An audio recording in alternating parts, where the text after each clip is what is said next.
देखिए एक नंबर प्रश्न में क्या कर रहा है, यह प्रश्न कर रहा है कि शमशेर बहादुर सिंह की पत्नी का नाम क्या है। तो आप याद रखिएगा, अगर परीक्षा में पूछा जाएगा कि शमशेर बहादुर सिंह की पत्नी का नाम क्या है, तो आप बता दीजिएगा धर्म देवी है। इसलिए राइट आंसर क्या हो जाएगा, ऑप्शन बी हो जाएगा। शमशेर बहादुर सिंह की पत्नी का नाम क्या है, तो धर्म देवी है। राइट आंसर क्या हो जाएगा, ऑप्शन बी हो जाएगा। चलिए 2 नंबर प्रश्न की बात करते हैं और देखते हैं 2 नंबर प्रश्न को। और देखिए 2 नंबर प्रश्न में क्या कर रहा है, यह प्रश्न कर रहा है कि बालकृष्ण भट्ट की माँ का नाम क्या है। दोस्तों आप याद रखिएगा, बालकृष्ण भट्ट की माँ का जो नाम है वह पार्वती देवी है। बालकृष्ण भट्ट की माँ का नाम क्या है, तो पार्वती देवी है। इसलिए राइट आंसर जो होगा वो ऑप्शन सी हो जाएगा। और साथ में याद रखिए, बालकृष्ण भट्ट जी किस पाठ के लेखक है, बात बातचीत पाठ के लेखक है। बालकृष्ण भट्ट जी किस पाठ के लेखक है, तो बातचीत पाठ के लेखक है। बालकृष्ण भट्ट का जन्म कब हुआ था, तो 23 जून 1844 को हुआ था। इस प्रश्न को आप साथ में याद रखिएगा। और पिताजी का यहीं पे नाम पूछता क्या होता है, तो बेनी प्रसाद भट्ट होता है। चलिए देखते हैं 3 नंबर प्रश्न की बात करते हैं और देखिए 3 नंबर प्रश्न में क्या कर रहा है। यह जो 3 नंबर प्रश्न है, यह प्रश्न कर रहा है कि बालकृष्ण भट्ट द्वारा रचित नल दमयंती क्या है। तो आप याद रखिएगा, बालकृष्ण भट्ट द्वारा रचित नल दमयंती जो है वह नाटक है। क्या है, तो नाटक है। इसलिए राइट आंसर जो होगा वो ऑप्शन ए हो जाएगा। चलिए नेक्स्ट प्रश्न की बात करते हैं और देखते हैं 4 नंबर प्रश्न को। और देखिए 4 नंबर प्रश्न में क्या करे, यह प्रश्न करे निम्नलिखित में भूषण की रचना है। तो आप याद रखिएगा, छत्रसाल दशक जो है वो भूषण की रचना है। इसलिए राइट आंसर ऑप्शन ए होगा। चलिए 5 नंबर प्रश्न की बात करते हैं और देखिए 5 नंबर प्रश्न जो है यह क्या कर रहे हैं। यह 5 नंबर जो प्रश्न है, यह प्रश्न क्या है कि सुखमय जीवन निम्नलिखित में से किसकी रचना है। तो सुखमय जीवन जो है वह चंद्रा शर्मा गुलेरी की रचना है। इसलिए राइट आंसर जो होगा वह ऑप्शन बी हो जाएगा। राइट आंसर क्या हो जाएगा, ऑप्शन बी हो जाएगा। लेकिन आप साथ में याद रखिएगा, चंद्रा शर्मा गुलेरी जी जो है वह उसने कहा था पाठ के लेखक है। उसने कहा था पाठ के लेखक के, तो चंद्रा शर्मा गुलेरी जी है। या पूछेगा कि उसने कहा था पाठ के लेखक चंद्रा शर्मा गुलेरी जी तो है, लेकिन चंद्रा शर्मा गुलेरी जी किस पाठ के लेखक है, तो उसने कहा था पाठ के लेखक है। आप साथ में याद रखिएगा। चलिए 6 नंबर प्रश्न की बात करते हैं और 6 नंबर प्रश्न में क्या कर रहा है, देखिए आपके सामने ये रहा प्रश्न। यह प्रश्न कर रहा है कि जूठन जो है वह क्या है। तो जूठन जो है वह एक प्रकार के दलित आत्मकथा है। जूठन क्या है, तो आत्मकथा है। इसलिए राइट आंसर जो होगा वह ऑप्शन डी हो जाएगा। जूठन पाठ के लेखक के है, तो ओम प्रकाश वाल्मीकि जी है। आप साथ में याद रखिएगा। चलिए नेक्स्ट प्रश्न की बात करते हैं। अब देखते हैं कितना नंबर प्रश्न को, तो 7 नंबर प्रश्न को देखते हैं। यह प्रश्न कर रहा है कि बनावट के अनुसार शब्द के कितने भेद होते हैं। तो बनावट के अनुसार शब्द के 3 भेद होते हैं। तो राइट आंसर क्या हो जाएगा, ऑप्शन सी हो जाएगा। चलिए नेक्स्ट प्रश्न की बात करते हैं और देखते हैं 8 नंबर प्रश्न को। 8 नंबर जो प्रश्न है, यह प्रश्न क्या है कि जयप्रकाश नारायण को समाज सेवा के लिए कौन सा पुरस्कार दिया गया था। यानी कि जयप्रकाश नारायण जो थे उनको समाज सेवा के लिए कौन सा पुरस्कार दिया गया था, तो मैग्सेसे सम्मान दिया गया था। इसलिए राइट आंसर जो होगा वो ऑप्शन सी हो जाएगा। चलिए नेक्स्ट प्रश्न की बात करते हैं और देखते हैं कितना नंबर प्रश्न को, तो 9 नंबर प्रश्न को देखते हैं। और देखिए 9 नंबर प्रश्न क्या कर रहा है, यह प्रश्न क्या है कि लोकनायक के नाम से कौन प्रसिद्ध है। तो दोस्तों आप याद रखिएगा, लोकनायक के नाम से प्रसिद्ध जो है वह जयप्रकाश नारायण जी है। जयप्रकाश नारायण इसमें कहीं दिया है, तो राइट आंसर क्या हो जाएगा, ऑप्शन बी हो जाएगा। क्या है कि ऑप्शन डी में दिया है। चलिए नेक्स्ट प्रश्न की बात करते हैं और देखते हैं कितने नंबर प्रश्न को, तो 10 नंबर प्रश्न को देखते हैं। और 10 नंबर प्रश्न क्या है कि हाड़े को हरि नाम किसकी रचना है। यानी कि हाड़े को हरि नाम जो रचना है वह किनका है, तो आप याद रखिएगा, रामधारी सिंह दिनकर जी का हाड़े को हरिनाम रचना है। इसलिए राइट आंसर क्या हो जाएगा, ऑप्शन सी हो जाएगा। चलिए नेक्स्ट प्रश्न की बात करते हैं और देखते हैं 11 नंबर प्रश्न को। और यह प्रश्न कर रहा है कि गंधारी थी, यानी कि गंधारी कौन थी। तो आप याद रखिएगा, दुर्योधन की मां थी। गंधारी कौन थी, तो दुर्योधन की मां थी। इसलिए राइट आंसर ऑप्शन ए हो जाएगा। चलिए 12 नंबर प्रश्न की बात करते हैं और देखिए 12 नंबर जो प्रश्न है, यह प्रश्न बहुत ही महत्वपूर्ण प्रश्न है। कह रहा है प्रेमचंद थे, तो प्रेमचंद क्या थे, तो कथाकार थे। इसलिए राइट आंसर क्या हो जाएगा, ऑप्शन बी हो जाएगा। और परीक्षा में आपसे पूछा जाएगा प्रेमचंद क्या थे, तो कथाकार थे। चलिए नेक्स्ट प्रश्न की बात करते हैं और देखते हैं कितने नंबर प्रश्न को, 13 नंबर प्रश्न को। यह प्रश्न क्या है, प्रताप के संस्थापक संपादक कौन थे। यानी कि प्रताप के संस्थापक संपादक जो थे वह कौन थे, तो गणेश शंकर विद्यार्थी थे। ये थे तो गणेश शंकर विद्यार्थी थे। इसलिए राइट आंसर जो होगा वह ऑप्शन ए हो जाएगा। आइए देखते हैं नेक्स्ट प्रश्न की, यानी कि 14 नंबर प्रश्न को देखते हैं। और 14 नंबर प्रश्न क्या है, बंदी जीवन किसकी कृति है, तो सचिंद्रनाथ सान्याल की है। बंदी जीवन किनका कृति है, तो सचिंद्रनाथ सान्याल की है। इसलिए राइट आंसर ऑप्शन डी हो जाएगा। चलिए नेक्स्ट प्रश्न की बात करते हैं, यानी कि देखते हैं कितना नंबर प्रश्न को, तो देखते हैं हम लोग अभिन्न 15 नंबर प्रश्न को, जो युद्ध में स्थिर रहता है उसे क्या कहते हैं, तो युधिष्ठिर कहते हैं, इसलिए राइट आंसर क्या हो जाएगा, ऑप्शन सी हो जाएगा। राइट आंसर क्या हो जाएगा, ऑप्शन सी हो जाएगा।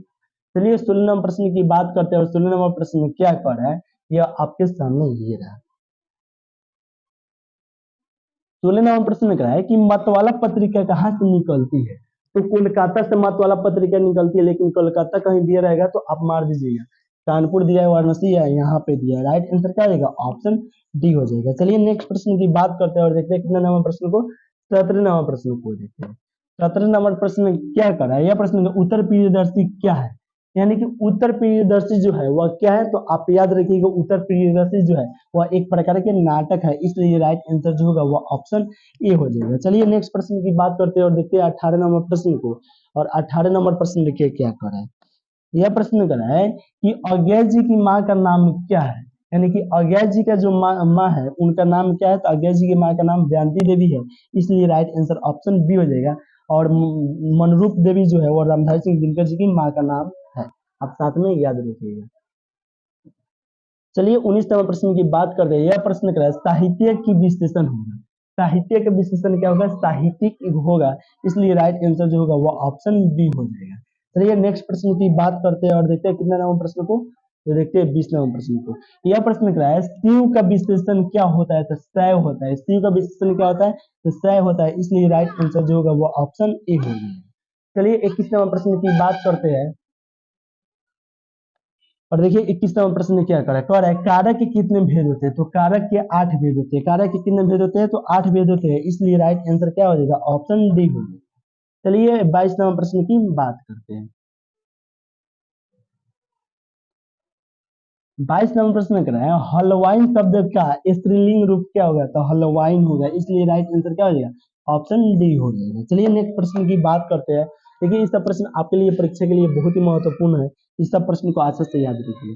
यह प्रश्न क्या है, फल शब्द कौन सा लिंग है, तो आप याद रखिएगा फल शब्द जो है वह स्त्रीलिंग है या पुल्लिंग है या उभयलिंग है, तो आप याद रखिएगा फल शब्द जो है वो पुल्लिंग है, फल शब्द क्या है, तो पुल्लिंग है, इसलिए राइट आंसर क्या हो जाएगा, ऑप्शन बी हो जाएगा। चलिए नेक्स्ट प्रश्न की बात करते हैं और देखते हैं 24 नंबर प्रश्न को। यह प्रश्न कर रहा है कि अर्थ के विचार से संज्ञा के कितने प्रकार होते हैं, यानी कि अर्थ के विचार से संज्ञा के कितने प्रकार होते हैं, तो आप याद रखिएगा 5 प्रकार होते हैं, इसलिए राइट आंसर क्या हो जाएगा, ऑप्शन बी हो जाएगा। चलिए देखते हैं 25 नंबर प्रश्न को, और देखिए यह प्रश्न क्या कर रहा है, यह प्रश्न कर रहा है कि चंद्रशर्मा गुलेरी बी ए कब किए थे, तो 1903 में किए थे, कब किए थे, तो 1903 में किए थे, क्या किए थे, तो बीए किए थे, इसलिए राइट आंसर क्या हो जाएगा, ऑप्शन डी हो जाएगा। चलिए नेक्स्ट प्रश्न की बात करते हैं, देखते हैं 26 नंबर प्रश्न को। यह 26 नंबर प्रश्न कर रहा है कि निम्नलिखित में से किसका उच्चारण कंठ से होता है, तो आप याद रखिए क दिया रहेगा या ख दिया रहेगा या ग दिया रहेगा या घ दिया रहेगा, तो इस सब अगर रहेगा तो आप कहिएगा कंठ से उसका उच्चारण होता है, तो कहाँ है इसमें से कोई दिया है, दिया है, डी में दिया है, इसलिए राइट आंसर क्या होगा, ऑप्शन डी हो जाएगा, यानी कि ख हो जाएगा। चलिए देखते हैं 26 नंबर देख लीजिए, 27 नंबर प्रश्न की बात करते हैं। यह प्रश्न क्या है कि नौकर की कमीज किसकी रचना है, यानी कि नौकर का कमीज जो है वह किनकी रचना है, तो विनोद कुमार शुक्ल की है, इसलिए राइट आंसर जो होगा वह ऑप्शन बी हो जाएगा। आप लोग कमेंट करके बताइए कि विनोद कुमार शुक्ल जी किस पाठ के लेखक है, आप लोग कमेंट करके जरूर बताइए। चलिए देखते हैं 28 नंबर प्रश्न की बात करते हैं, और 28 नंबर प्रश्न में क्या कर रहा है, यह प्रश्न कर रहा है हार जीत क्या है, ठीक है, कितना बोर्ड टाइप के प्रश्न पूछ रहे हैं, हार जीत क्या है, तो दोस्तों आप याद रखिएगा हार जीत जो है वह गद्य कविता है, इसलिए राइट आंसर क्या हो जाएगा, ऑप्शन बी हो जाएगा। चलिए देखते हैं कितना नंबर प्रश्न को, तो 29 नंबर प्रश्न को देखते हैं। यह जो प्रश्न है, यह प्रश्न कर रहा है शिवा बावनी में किसकी वीरता का बखान है, तो आप याद रखिएगा शिवा बावनी में शिवा जी की वीरता का बखान है, इसलिए राइट आंसर जो होगा वह ऑप्शन ए हो जाएगा। रचित पद्मावत की भाषा क्या है, तो जारसी रचित पद्मावत की भाषा जो है वो अवधी है, इसलिए राइट आंसर क्या हो जाएगा, ऑप्शन ए हो जाएगा। अवधी किस भाषा में है, अवधी ठीक है। देखिए कह रहे हैं कि ज्ञानेन्द्र पति की कविता कौन सी है, तो गांव का घर जो है वह ज्ञानेन्द्र पति जी है, इसलिए राइट आंसर जो होगा वह ऑप्शन ए हो जाएगा। पुत्र वियोग के पाठ के लेखक क्या है, तो सुभद्रा कुमारी चौहान है, आप याद रखिए। देखिए 32 नंबर प्रश्न क्या कर रहा है, यह प्रश्न कर रहा है कलर की मौत के रचनाकार के है, तो अंतोन चेखव है, इसलिए राइट आंसर क्या होगा, ऑप्शन बी हो जाएगा। चलिए नेक्स्ट प्रश्न की बात करते हैं और देखते हैं कितने नंबर प्रश्न को। यह प्रश्न कर रहे हैं कि द का उच्चारण स्थान क्या होता है। द का उच्चारण स्थान जो होता है वह दंत होता है, यानी कि त, थ, द, ध, न। अगर इसका उच्चारण स्थान पूछेगा तो दंत मार दीजिएगा, राइट आंसर क्या हो जाएगा, ऑप्शन बी हो जाएगा। चलिए नेक्स्ट प्रश्न की बात करते हैं, देखते हैं कितना नंबर प्रश्न को। तो 34 नंबर प्रश्न को देखते हैं। यह जो प्रश्न है कह रहा है सजन का विलोम शब्द क्या होता है, तो दुर्जन होता है। सजन का विलोम शब्द क्या होता है, तो दुर्जन होता है, इसलिए राइट आंसर ऑप्शन बी हो जाएगा। चलिए 35 नंबर प्रश्न की बात करते हैं और देखिए 35 नंबर प्रश्न में क्या कर रहा है। यह जो प्रश्न है, यह प्रश्न कर रहा है आज कल में कौन सा समास है। इस बात को अच्छे से ध्यान दीजिएगा। आज कल, डोरा लोटा मैंने छिपा लोटा, चाचा चाची, अगर इस प्रकार से प्रश्न आपसे पूछा जाएगा तो आप कह दीजिएगा द्वंद्व समास है। क्या हो जाएगा, द्वंद्व समास है, इसलिए राइट आंसर क्या आ जाएगा, ऑप्शन डी हो। चलिए देखते हैं 36 नंबर प्रश्न को और देखिए 36 नंबर प्रश्न में क्या कर रहे हैं।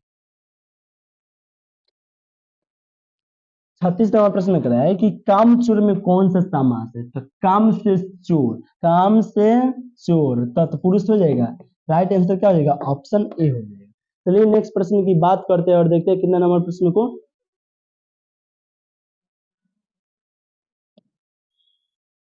37 नंबर प्रश्न कर रहा है सुकून की तलाश क्या है, तो सुकून की तलाश जो है वह गजलों का संग्रह है, इसलिए राइट आंसर क्या हो जाएगा, ऑप्शन ए हो जाएगा।